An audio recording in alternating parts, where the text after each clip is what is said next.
Hello guys, may i-reveal ako. Bakit yung taon yung City Hall na parang concern sa akin? Kasi, nung dati asawa ko, siyempre, na-stop ako sa trabaho. Kumbaga nakubi. So, sino sa kanang buhay dito, di ba? Sino magbibigay? Kaya lumapit ako sa City Hall. Kasi hindi pwede bigyan ng sikat sugo kasi may car ako. Ang binibigyan lang ng sikat sugo yung walang sasakyan, yung hindi lavish yung pamumuhay mo. Na magtrabaho ka, nakabisikleta or walking. Hindi ako nabigyan. So, at sabi ko, kung pwede mangutang, hiram, hanggang sa makakuha na ako ng trabaho, babayaran ko siyang monthly. Doon siya i-stop ang pagngungutang ko. Ngayon, kapag trabaho na ako, stop na yung pagpapautang sa akin. Umabot siya ng 170 kalapad. Until now, binabayaran ko siya. Paunti-unti.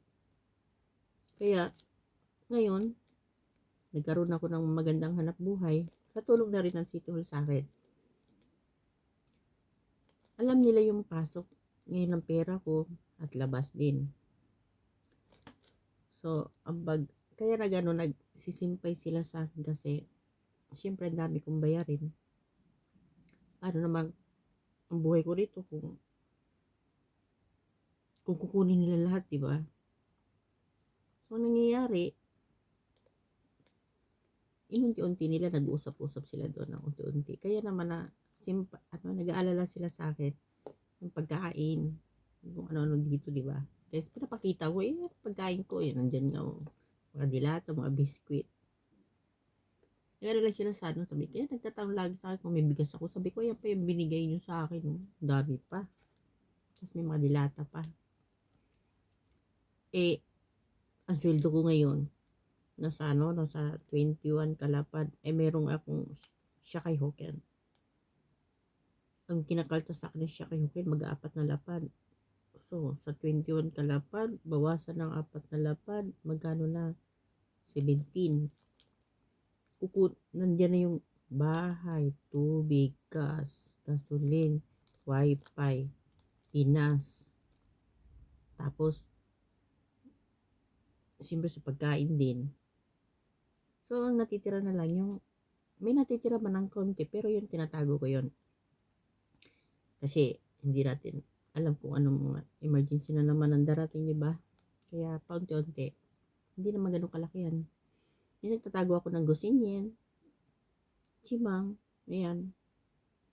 Nag-start na naman ako ng alkansya, ayan. Yung tag-piso at saka tago-hakin. Hindi tulad noon na nag-ipon ako ng binuksan ng asawa ko, grabe. Tumalsik ako ng paghila ako ng ano yun, 10 lapad yun. Tapos ang kinuha niya nasa 3 lapad at 7,000. Bilang na bilang ko kasi binilang ko lahat Ayun, kaya ganoon ang concern sa akin ng staff ng City Hall. Pinupuntahan ako lagi dito. Kung may makain daw ako, sabi ko meron. Sabi sa akin kung magsabi lang daw ako kung wala na akong pagkain, kung ano mga problema. Sabi ko salamat. Kaya ganoon na lang ang concern nila sa akin. Tsaka alam naman nila yung pumapasok sa pera ko at lumalabas.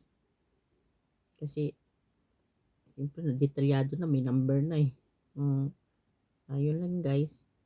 Kunti pa lang yung mga sinasabi ko. Totoo marami pa. See you.